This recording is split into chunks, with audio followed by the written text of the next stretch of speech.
Nicht viele unter uns würden das Gehör spontan als wichtigsten Sinn bezeichnen. Und doch ist es vor allem das Gehör, das uns ermöglicht, miteinander Kontakt zu haben, eine Gemeinschaft zu bilden und eine Kultur zu entfalten.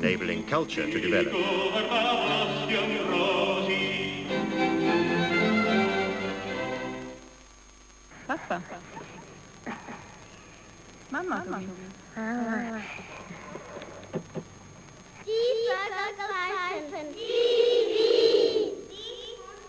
Unser wichtigstes Verständigungsmittel ist die Sprache. Ihre Entwicklung hängt vom Gehör ab.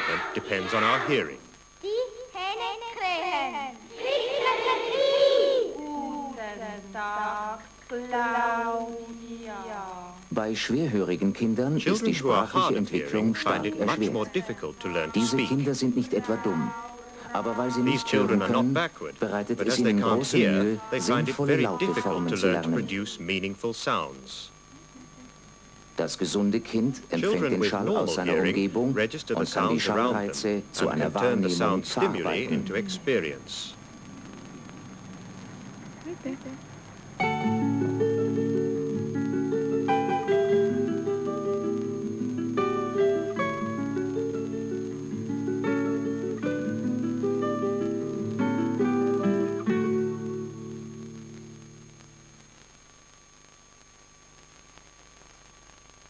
Schall, das sind rasche, wellenförmige Luftdruckschwankungen.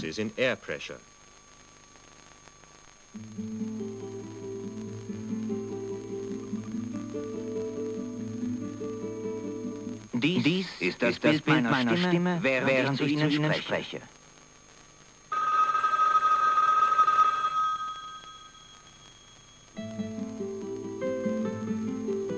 Von der Quelle breiten sich die Schallwellen kugelförmig aus. Um sich ausbreiten zu können, brauchen die Schallwellen ein Trägermedium. Im Allgemeinen ist es die Luft. Ein Experiment macht das deutlich.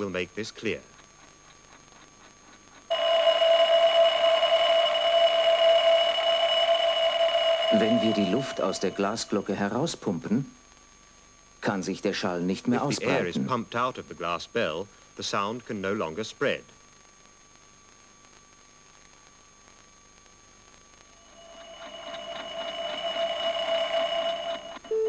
Bei den regelmäßigen Luftdruckschwankungen dieses reinen Tones entsprechen ein Wellenberg und ein Wellental einer Schwingung. Je höher die Wellen sind, desto größer ist die Lautstärke. Die Lautstärke wird meist in Dezibel gemessen.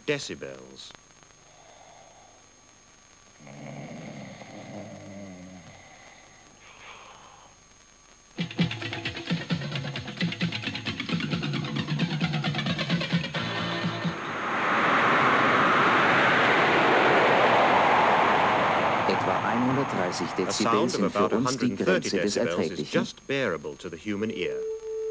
Neben der Lautstärke bestimmt die Tonhöhe unsere Hörwahrnehmung. Die Tonhöhe ist abhängig von der Anzahl Schwingungen pro Sekunde. Mit anderen Worten, sie ist abhängig von der Frequenz. Die Frequenz wird in Hertz gemessen.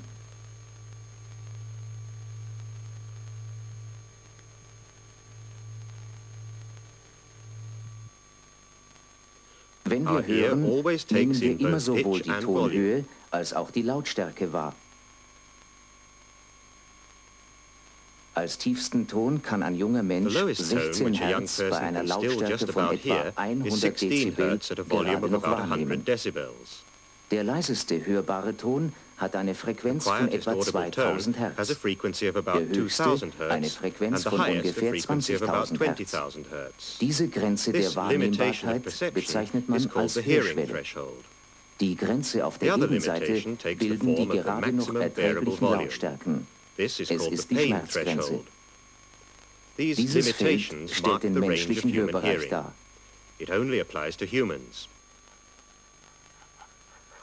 Diese Hundepfeife hat eine Frequenz von 70.000 Hertz. Sie liegt damit weit außerhalb unseres Hörbereichs.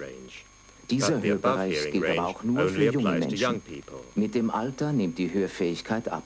Das hat für die sprachliche Verständigung meist keine schwerwiegenden Folgen, da wir beim Sprechen nur einen geringen Teil des Hörbereichs ausnutzen. Das macht uns wieder bewusst, dass Hören weit mehr ist als eine physikalische Erscheinung.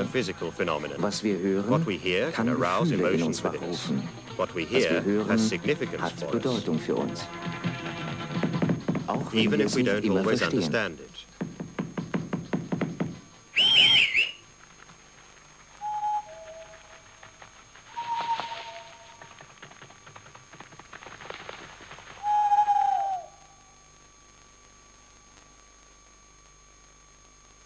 Bedeutung bekommen Laute erst in unserem Gehirn. Doch bis dahin ist ein weiter Weg. Durch das Außenohr, das aus der Ohrmuschel, dem Gehörgang und dem Trommelfell besteht. Durch das Mittelohr mit den Gehörknöchelchen, das über die Ohrtrompete mit dem Rachenraum verbunden ist. Schließlich durch das Innenohr, das in seinem Labyrinth die eigentlichen Sinnesorgane birgt.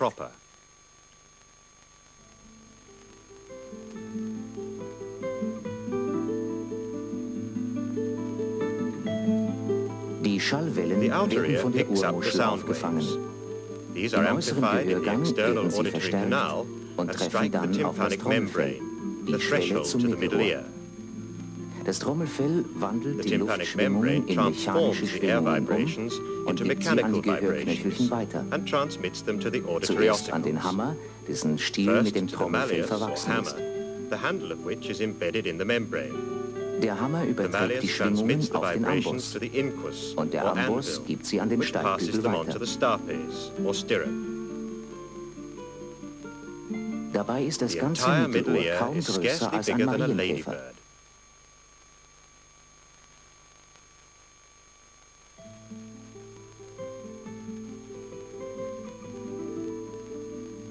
Vom Trommelfell bis zum Steigbügel wird die Kraft der Schwingungen verstärkt. Dafür sind einmal die Hebelverhältnisse der Gehörknöchelchen verantwortlich.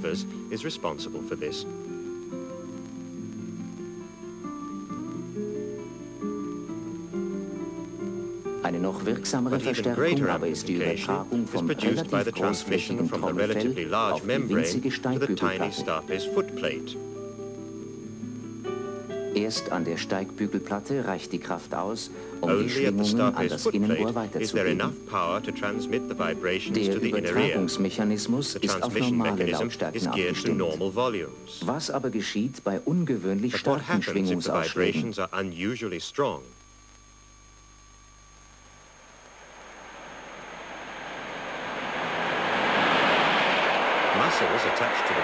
Muskeln an Trommelfell und Steigbügel wirken als Stoßdämpfer.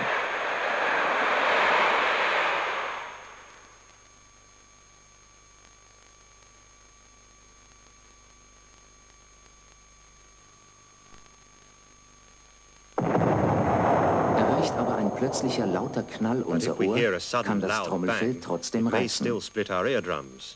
Es sei denn, es erfolgt ein Druckausgleich zwischen dem äußeren Gehörgang und dem Mittelohr. Das ist möglich, weil das Mittelohr über die Ohrtrompete mit dem Rachenraum in Verbindung steht.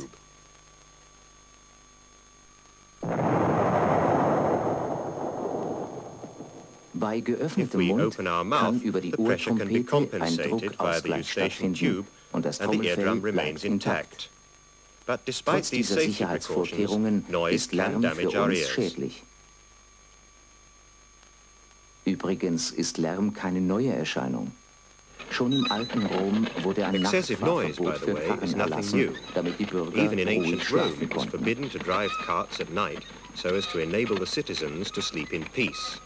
Aus demselben Grund untersagte Königin Elisabeth I. von England ihren Untertanen laute Ehestreitigkeiten nach 22 Uhr.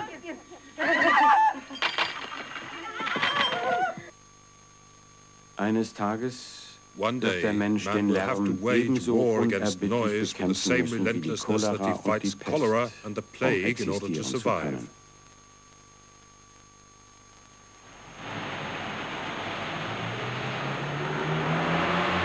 Heute sind wir soweit. That day has come. Our technological world Unser technisches produces noise on a Zeitalter hitherto produziert unknown Lärm scale. in nie gekanntem Ausmaß.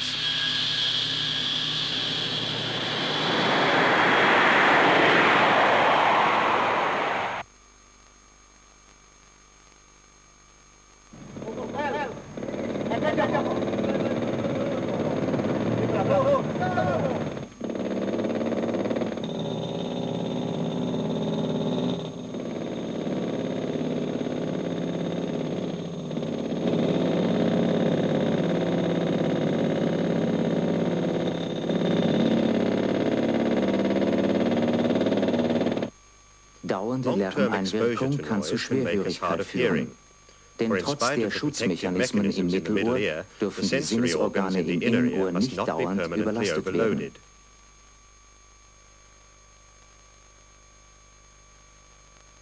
Das eigentliche Hörorgan liegt im Innenohr, einem knöchernen Gangsystem in der Schädelbasis. Ein Teil des Gangsystems hat die Form einer Schnecke. Sie hat zwei mit Membranen verschlossene Öffnungen, das ovale und das runde Fenster. Ein Schnitt durch die Schnecke zeigt uns ihren Aufbau. Eine Knochenlamelle ragt weit in die Lichtung des knöchernen Ganges hinein. Zwischen dieser Lamelle und der knöchernen Außenwand ist durch alle Windungen der Schnecke hindurch ein häutiges Schläuchlein aufgespannt. Das ist der Schneckengang. Durch ihn wird die Schnecke in ihrer ganzen Länge in 3 Gänge unterteilt. Den Vorhofgang, den Paukengang und dazwischen den Schneckengang. Alle 3 Gänge sind mit Flüssigkeit gefüllt. Der Schneckengang endet kurz vor der Schneckenspitze. Der Vorhofgang dagegen geht in der Schneckenspitze in den Paukengang über. Der Druck des Steigbügels auf das ovale Fenster bewirkt in der Flüssigkeit eine Druckwelle. Diese läuft durch den Vorhofgang über die Schneckenspitze in den Paukengang. Die Druckwelle wird am runden Fenster abgefangen.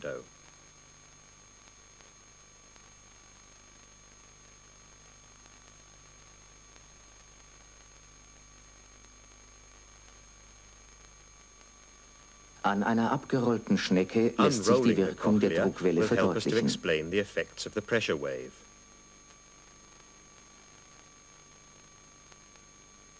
Die Druckwelle versetzt den Schneckengang in Schwingungen.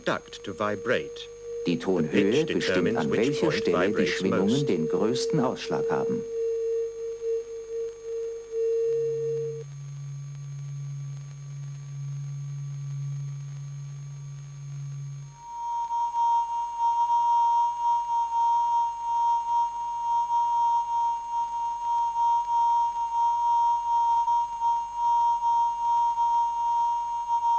Das Sinnesorgan, das diese Schwingungen registriert, sitzt auf der Grundmembran des Schneckenganges. Es ist das eigentliche Hörorgan. Nach seinem Entdecker heißt es kortisches Organ. Durch die Schwingungen werden die Grundmembran und die Dickmembran des kortischen Organs gegeneinander verschoben. Dadurch werden feine Sinneszellen im kortischen Organ gereizt. Die Sinneszellen wandeln die Reize in elektrische Impulse um und geben sie an den Hörnerv weiter, dessen feine Ausläufer die Sinneszellen umspinnen. Die Ausläufer des Hörnervs vereinigen sich im Innern der Schnecke. Von dort zieht der Hörnerv gehirnwärts zu den Hörzentren.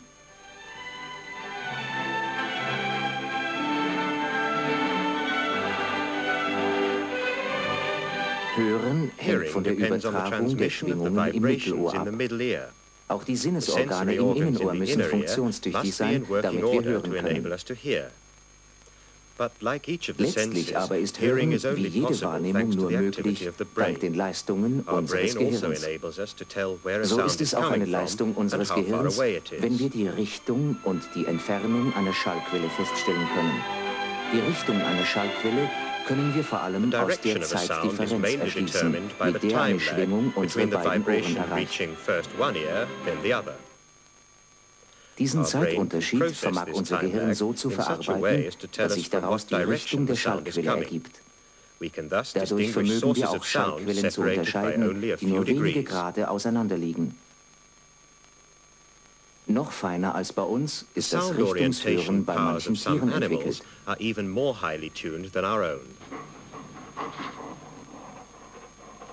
Die Entfernung einer Schallquelle abzuschätzen, gelingt uns nur, wenn wir die Art des Schalles aus Erfahrung kennen. Unser Gehirn muss dazu die gespeicherte Erfahrung mit den Informationen aus dem Innenohr vergleichen. Außer dem Hörnerv ziehen noch andere Nerven aus dem Innenohr zum Gehirn. Sie enden vor allem im Kleinhirn.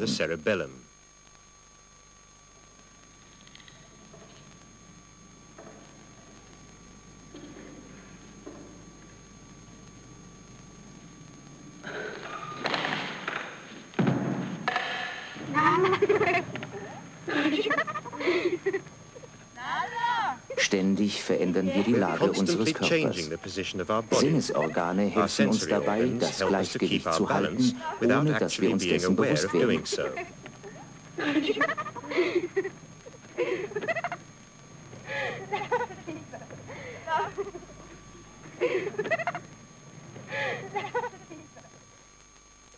Diese Organe des Dreh- und Lagesinnes befinden sich im Innenohr, das auch Labyrinth genannt wird.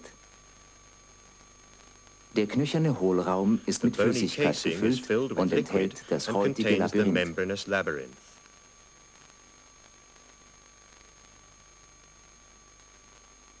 Die Bogengänge bilden das Drehsinnesorgan. Sie stehen rechtwinklig zueinander und auf beiden Seiten in denselben Ebenen. So sind alle drei Dimensionen des Raumes erfasst. Nahe der Einmündung in den Vorhof besitzt jeder Bogengang eine Erweiterung, die Ampulle. Durchschneiden wir die Ampulle, werden die Sinneszellen im Inneren sichtbar. Sie sitzen auf einer Gewebefalte und senden lange Sinneshaare aus, die von einer galertartigen Kuppel umschlossen sind.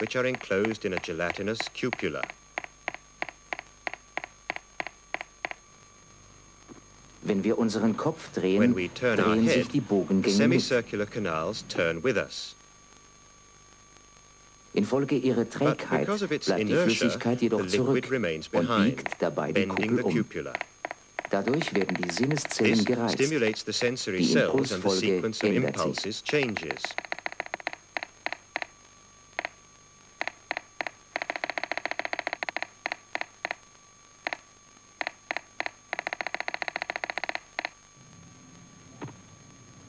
Je nach Drehebene werden die Sinnesorgane in den einzelnen Bogengängen unterschiedlich gereizt.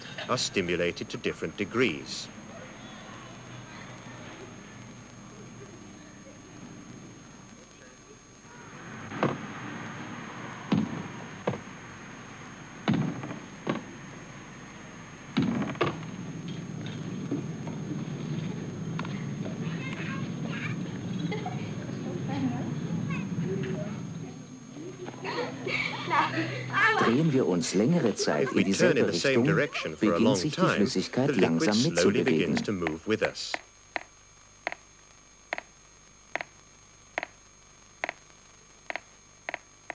Die Kuppel kehrt in ihre Ruhelage zurück.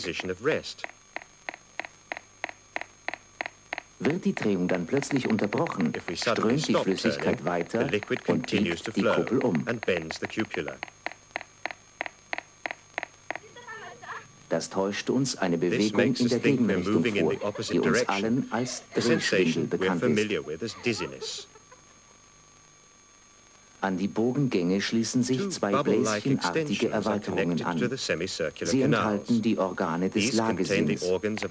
Die Sinneszellen strecken ihre Haarfortsätze in ein galertiges Polster, das mit Kalkkristallen beschwert ist.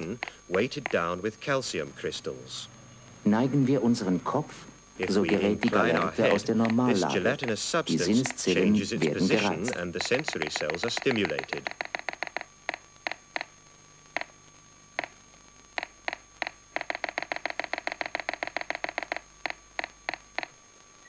Das geschieht auch bei einer geradlinigen Beschleunigung.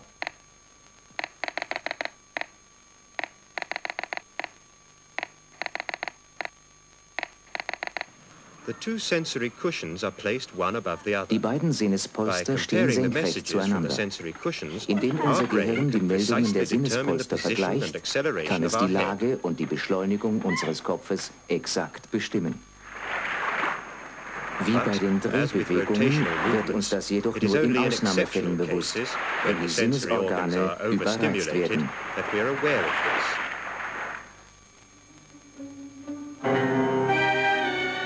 Unsere Ohren können also buchstäblich mehr als hören. Im Innenohr verbirgt sich neben dem Hörorgan ein Organsystem, das für unsere Raumwahrnehmung und damit für unser Gleichgewicht von großer Bedeutung ist.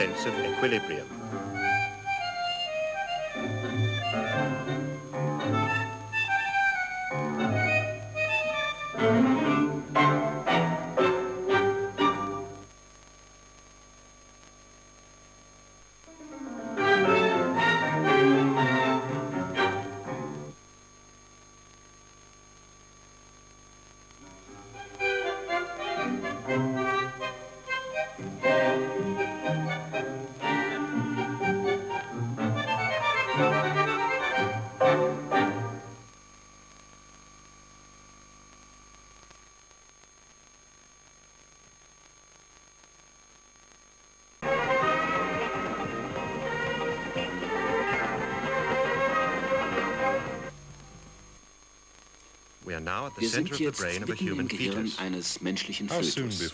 Wie lange noch bis zur Geburt? So etwa 4 Minuten. Das reinste Telefonnetz. Wie stark vergrößert? Vielleicht 20.000 Mal. Der ganze Kopf des Kindes wäre hier gut 2 Kilometer groß. Was ist das jetzt? Das ist eine von Milliarden Gehirnzellen, jedes eine Art Minicomputer. Der lange Ast, auf dem wir jetzt entlangfahren, ist ein Axon, der wichtigste Fortsatz jeder Gehirnzelle. Durch solche Verzweigungen wird dann das alles zu einem riesigen dreidimensionalen Netz verknüpft. Steht dann jede Gehirnzelle mit jeder anderen in Verbindung? Im Prinzip schon. Toll. Sag mal, sind diese abertausend Verknüpfungen eigentlich bei jedem genau festgelegt? Oder ist das willkürlich? Eigentlich beides. Obwohl, was du hier siehst, das ist noch vor der Geburt des Kindes. Das richtet sich zunächst mal nach dem Plan seiner Erbanlage. Ja, richtig. Ein paar Wochen später, da würdest du diesen Ausschnitt kaum noch wiedererkennen. Wieso? Da muss es ja ständig krabbeln in einem. Nee, jetzt nicht mehr. Das Ganze passiert nur in den ersten Lebenswochen. Nur da teilen sich die Zellen. Nur da bilden sich neue Kontakte. Seit du ein Säugling bist, hat sich dein Gehirn praktisch nicht mehr verändert. Mit anderen Worten, ich habe das Gehirn eines Säuglings. Na klar. Archäologe mit einem Säuglingsgehirn. Bla bla bla bla bla bla. Sag mal, bleibt das ganze Leben lang so? Genau, das bleibt die ganze Zeit. Sieh mal, diese ersten Lebenswochen. Das ist die einzige Zeit, in der sich überhaupt noch etwas verändert, nicht? Doch jetzt sind es kaum noch die Erbanlagen, sondern vor allem die Außenwelt, die hier reinspielt. Was? Die Außenwelt gestaltet das Gehirn? Ja. Je nachdem, was ein Baby in den ersten Wochen hört, fühlt, sieht, riecht, je nachdem wachsen und verknüpfen sich die Gehirnzellen.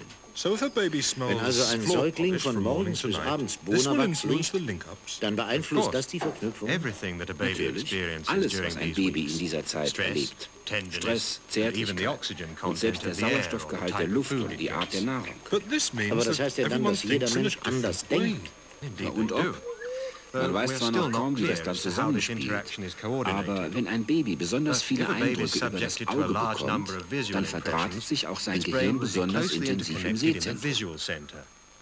Wenn dagegen ein Baby wenig sieht, dafür aber umso mehr hört, dann sind die Verknüpfungen im Hörzentrum umso zahlreicher.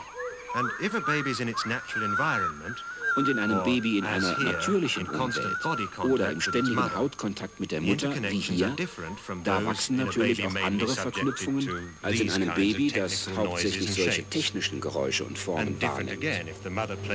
Und wieder andere, wenn die Mutter viel mit ihm im Grünen spielt.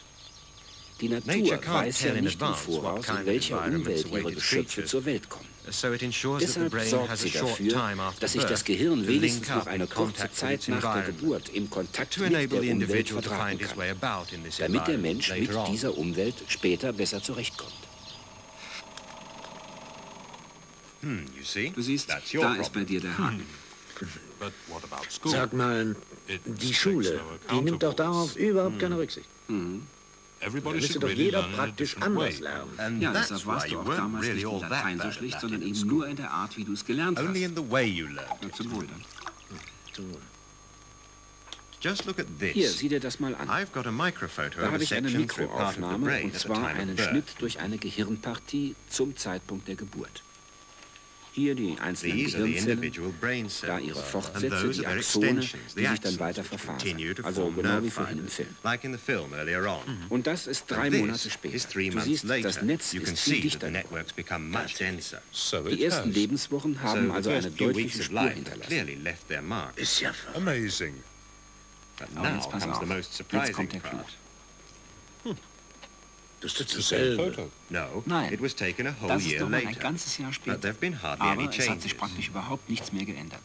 Da wäre also von hier ab die gesamte Gehirnverdrahtung ein für alle Mal festgelegt. Also auch der Ding-Typ. Ja, sagen wir, weitgehend vorgezeichnet. Das ist weder rückgängig zu machen noch aufzuholen? Zumindest nicht diese anatomische Verdrahtung. Aber je nachdem, wie man die späteren Informationen dann dort einspeichert und verarbeitet, kann man mit dieser ersten Verdrahtung dann später auch viel oder wenig anfangen. Und ich dachte immer, das Gehirn eines Babys wäre noch völlig passiv. Da brauchte man sich um das, was es geistig mitkriegt, überhaupt nicht zu kümmern. Tja, die 4 Minuten sind um. Nun ist es geboren, ist draußen in der neuen Welt. Jetzt beginnt also bei den Kerchen genau diese einschneidende Zeit? Tja, alles, was es in den nächsten Wochen erlebt, entscheidet mit, wie sich sein Gehirn verdrahtet. Und damit ja wohl auch zum Teil, wie dieser neue Erdenbürger einmal denkt und fühlt.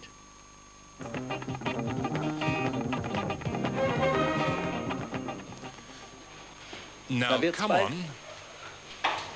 What's the capital of Peru?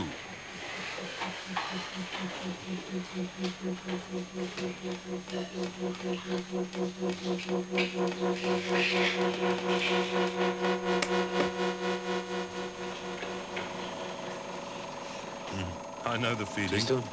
Genauso ist es mir bei meiner letzten Expedition gegangen. Ausgrabungsort, alle Einzelheiten eingeprägt und nachher alles weg. Sag mal, wie passiert das eigentlich? Das wollen wir uns gerade mal ansehen. Here, this will surprise you. In fact, blockages really do occur in little switches that link the brain cells. Pass auf, du wirst staunen. Da werden nämlich tatsächlich zwischen den Gehirnzellen kleine Schalter blockiert. Weißt du, wo das ist? Na, wie ich dich kenne, im Gehirn der Schülerin. Ja, und zwar mitten unter den kleinen grauen Zellen ihrer Hirnrinde. Hübsche Landschaft. Das steckt alles in ihrem Köpfchen. Ja, und noch 1 Milliarde Mal so viel. So winzig ist nämlich dieser Ausschnitt. Diese Fasern? Das sind alles Nervenbahnen zwischen den Gehirnzellen. Sie leiten Informationen weiter. Informationen? In welcher Form? Als elektrische Impulse. Zum Beispiel, was das Auge gerade meldet. Oder was vom Ohr kommt. Oder ein bestimmtes Gefühl, etwa ein Glücksgefühl. Aber eben auch längst vorhandene Informationen aus dem Gedächtnis. Zum Beispiel alle gelernten Vokabeln und Namen wie Lima, die Hauptstadt von Peru. Und ausgerechnet die sind jetzt blockiert. Ja, sie bleiben irgendwo unterwegs hängen, sind sozusagen eingefroren. Wo bleiben sie hängen? Immer an solchen Verzweigungen. Hier zum Beispiel, da ist Schluss. An dieser Verdickung läuft die Information nicht weiter. Warum? Ja, das Ganze ist eine Art Schalter. Der muss offen sein, auf grün stehen, bevor eine Information weiterlaufen kann, wie bei einer Verkehrsampel. Und an diesem Ding hängt jetzt der Name für die Hauptstadt von Peru fest. Aber nein, das wäre ein bisschen viel für diesen einen Schalter. Da sind vielleicht 1000 dran beteiligt. Man nennt nennt diese Schalter übrigens Synapsen. Ja, wie viel gibt's denn davon? Vielleicht 500 Billionen. Wofür denn die alle? Du musst nur mal überlegen, wie viele unzählige Informationseinheiten in jeder Sekunde in unser Gehirn einströmen. Die müssen ja alle blitzschnell ausgewertet, sortiert, in die richtigen Bahnen gelenkt werden, ohne dass wir uns bewusst darum kümmern müssen. Wenn wir da nicht diese Schalter hätten, würden wir sofort unter einem totalen Informationschaos zusammenbrechen. Bei unserer Schülerin sind Tausende von diesen Synapsen einfach mir nichts, dir nichts blockiert. Ganz ohne Grund nicht. Übrigens ist dir bewusst, dass du eigentlich schon die ganze Zeit auf meinem Fuß stehst. Entschuldigung. Siehst du, auch dafür waren diese Synapsen verantwortlich. Die Information, dass dein Fuß nicht auf dem Boden, sondern woanders steht, wurde deinem Gehirn zwar laufend gemeldet, aber angesichts deiner hochgeistigen Denkprozesse nicht für wert befunden, weitergeleitet zu werden. Übrigens ein sehr eleganter Schutz gegen unnötige Informationsüberflutung, wenn auch nicht gerade sehr angenehm für meinen Fuß. Ja, aber warum wurden dann bei den Mädchen ausgerechnet die Informationen blockiert, auf die es ankam? Dafür können die Synapsen nichts. Sie wurden sozusagen von außen dazu gezwungen. Hormone? Ja, inzwischen weiß man, dass chemische Stoffe solche Denkblockaden hervorrufen. Hat sie die geschluckt oder was? Nein, diese Stoffe stammen aus ihrem eigenen Körper. Es sind Stresshormone.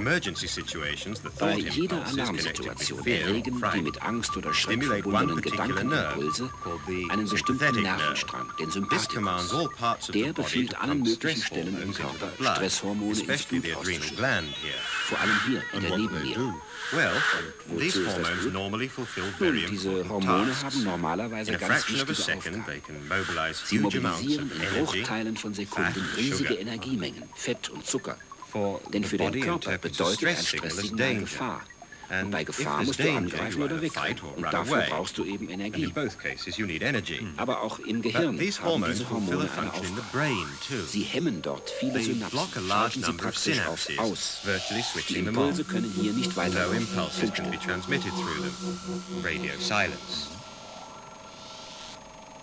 Wie? Aber nichts dagegen tun?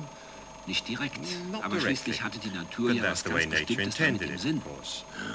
Wenn du plötzlich angegriffen wirst, dann sollst du ja möglichst reflexartig reagieren, nicht um der Gefahr zu entrinnen. Aber wenn du erst lange nachdenkst, bist du schon gefressen. Da war also bei dem Mädchen die Gefahr durch den Lehrer verkauft. Sie wusste zwar alles, nicht? Aber die Verbindung zum Gedächtnisspeicher war durch die Stresshormone völlig blockiert. Wie heißen noch diese Schalter? Das liegt mir auf der Zunge. Typischer Fall von Denkblockade. Siehst du, auch der Sympathikus eines berühmten Archäologen reagiert. Aha, jetzt ist der Schreck verflogen, die Stresshormone nehmen ab und der Name fiel dir wieder ein, nicht? Ich komme mir vor wie ein Versuchskaninchen. Sag mal, funktioniert das bei jedem so? Teils. Der Mechanismus ist zwar immer der gleiche, aber die Stärke der Stressreaktion, die ist von Mensch zu Mensch verschieden. Da testet der Lehrer doch gar nicht, was man weiß, sondern sobald Angst im Spiel ist, eigentlich nur seine Stressreaktion.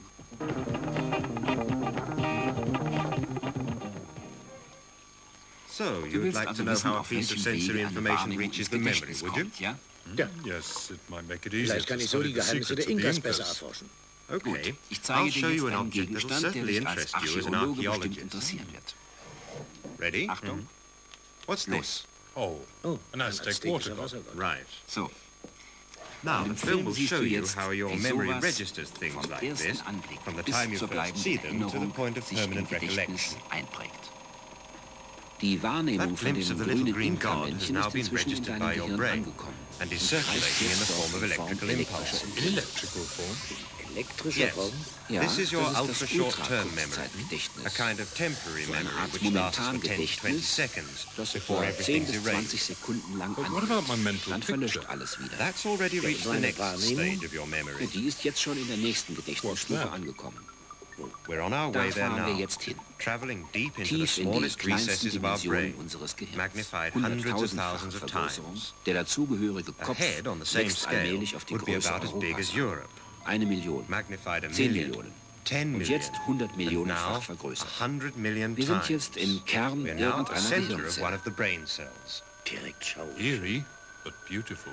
Du wärst etwa so groß, dass du die ganze Erde wie einen blau schimmernden Ball in der Hand halten könntest. Da wird mir ja echt schwindelig. Was sind das für eigenartige Spiralen? Unsere Erbanlage. Es ist die berühmte DNA, die Desoxyribonukleinsäure. Sobald die Information, die gespeichert werden soll, eintrifft, falten sich bestimmte Abschnitte auseinander und es entstehen maßgerechte Abdrücke, wie in einer Formpresse. Also praktisch Kopien von einem Original. Das funktioniert genauso wie bei einer Rotationspresse bei der Zeitung. Hier ist wieder so eine Kopie fertig geworden. RNA heißen diese Ketten, Ribonukleinsäure. Da steckt also jetzt irgendeine Information drin. How very strange. Sensory information in the form of molecule chains. So that's where my little god is now. Ja, aber nicht nur hier, sondern in vielen RNA-Kopien in vielen Gehirnzellen. Erst deren Kombination ergibt dann die Gesamtinformation. Die Sache mit der RNA hat nur einen Haken. Auch diese Kopien zerfallen wieder nach 20 bis 30 Minuten. And the memory disappears alles wieder weg? Es kommt drauf an. Viele Dinge natürlich nicht. Sonst könntest du dich ja an nichts erinnern, was irgendwie weiter zurückliegt. Weißt du, des Rätsels Lösung liegt darin, dass in einem dritten Schritt von diesen RNA-Ketten ebenfalls wieder Kopien gemacht werden. A sort of copy of the Kopie copy, von you der mean? Kopie. Genau, aber das sind dann stabilere Stoffe, die nicht mehr zerfallen. Sie werden hier an diesen brötchenförmigen Knopfmaschinen hergestellt, die man Ribosomen nennt. So löst sich eine Kopie nach der anderen von der RNA und verknollt sich. Die Information wird dabei in eine andere Sprache übersetzt, deshalb nennt man diesen Vorgang Translation, Übersetzung. Übrigens sind das nichts anderes als Protein, tierisches Eiweiß. Was passiert jetzt damit? Nun, das wird dann richtig abgelagert als ruhende Informationseinheit. Und alle diese Proteine, die da in unseren Gehirnzellen abgelagert werden, all das ist dann unsere bleibende Erinnerung, das Langzeitgedächtnis. Ja, und damit wäre auch die Reise deines Inka-Männchens vorläufig beendet. How fascinating to think about what's going on inside one all the time. But why do we need three types of memory storage? Ultra short-term, and long-term memory. Wouldn't one stage with permanent recall be enough? Nein. Sieh mal, beim Übergang von einer Gedächtnisstufe zur anderen, da findet ja immer eine ganz starke Auswahl statt. Unwichtige, uninteressante Dinge, die werden nicht weitergeleitet, einfach vergessen. Zum Glück, sonst würdest du längst an Informationen ersticken. Kannst du dich zum Beispiel daran erinnern, ob ich dir diese Figur das erste Mal mit der linken oder mit der rechten Hand gezeigt habe? Nö, habe ich völlig vergessen. War ja auch gänzlich uninteressant. Aber weißt du etwa noch, wie die schönen Stoffe heißen, mit denen unser Gedächtnis seine Informationen speichert? DNA, RNA und Proteine. Aber dafür haben wir beide etwas ganz Schlimmes vergessen. What? Vor lauter Gedächtnis ist unser Tee kalt geworden.